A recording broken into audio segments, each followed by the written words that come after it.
Hello everyone. In this video we are going to see about the mesh method general form. So I have drawn a simple circuit. We are going to write the equation using the procedures which we have already told you in the previous video.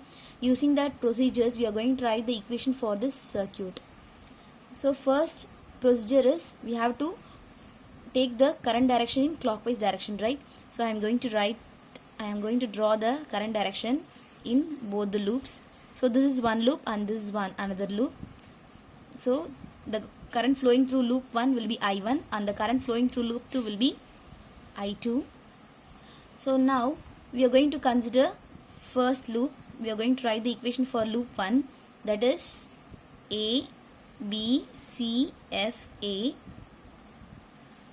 So already I have told you in the last video, in the previous video, so when we are writing the equation we have to follow the KVL, right? So using the KVL we can write, that is total EMF present in a closed path will be equal to sum of the voltage drop. Okay, so in this loop we are having only one EMF and only one voltage drop. That is, the current flowing through the R1 will form a voltage drop across this R1, right? So this is one EMF and the voltage drop across R1 will be V1. So we can write the sum of the total EMF will be, that is E1, will be equal to V1. Okay. Here, according to Ohm's law, we know V equal to IR, right? Because the current flow voltage drop across the circuit element will be equal to, that is V will be equal to, is directly proportional to the current flowing through the circuit, that is I into R. So we can write the voltage drop across this R1 in terms of I and R. But one thing we have to say, one thing we have to see, the current flowing through R1 is not a single current. Here in this R1 there are two currents are flowing, I1 and I2. So I have already told you in the last video, when we are considering circuit element, if two currents are flowing, we have to take the consider the different, that is sum of these sum of the two currents. That is, consider this one is R1 resistor. The current flowing, that is I1, is flowing in the downward direction and the current I2 is flowing in the upward direction. So both of them are in opposite direction. So we have to take the difference of both the currents. Therefore, the voltage drop across this R1 we can write as I1 minus I2 into R1. Okay. Since we are considering loop 1, we have to give preference to the current I1. Here we have to see the sign for I1 also. We are moving in the direction, that is positive to negative, negative to positive. So we are to write the E1 as a positive one. Okay, so E1 will be equal to I1 minus I2 into R1. So we can rewrite this equation as E1 equal to I1 R1 minus I2 R2. So this is the first equation.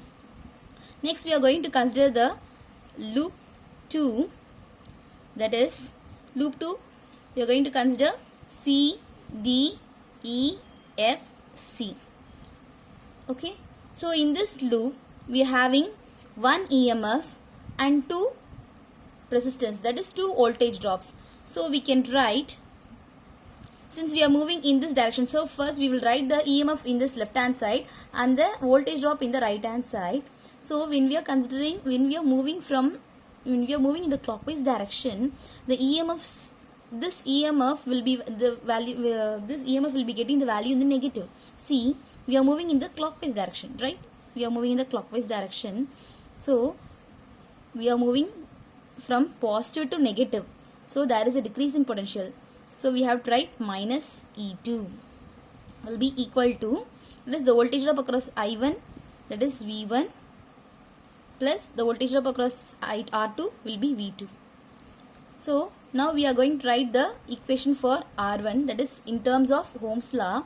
We know V equal to IR. So the current flowing through R1 is I1 and I2. Since we are considering the loop 2, we can write I2 minus I1, because we have to give the preference to I2 because we are considering the loop 2, right?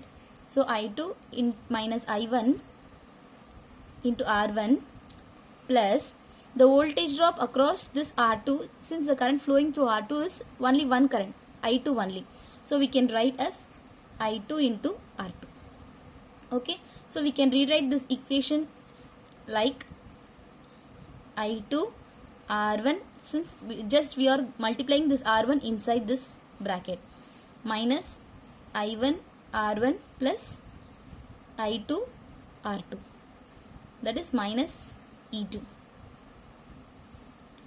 We can rewrite this equation like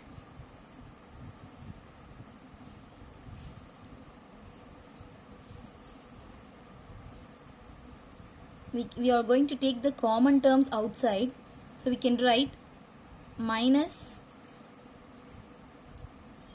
I1 R1 plus R1 plus R2 into I2. Okay,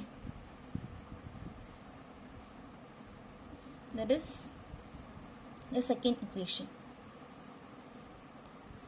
Actually in this circuit diagram we didn't give the value for R1 or E1 or anything, just we have used the terms only, so we have obtained the equation like this. But when we are considering a circuit, when we are doing a problem, we will be having the values for resistances and also for EMF. So at that time we will be arriving a equation, so we will be getting we can easily find out the I1 and I2 value.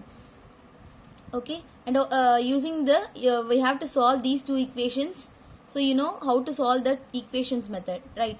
Or else one more method to solve this two equations is matrix method. In first year you would have studied in the max. So from these two equations we can get the matrix thing, that is we have to bring a matrix form. Okay, so we can write, just consider this side, right hand side, we can write, take only R1, that is we are going to take I1 and I2, these current thing, because we are going to find out the currents, we will be taking that one as a second term. We will make this R1, R2, these things in a matrix format. Okay, so I1 R1 we can write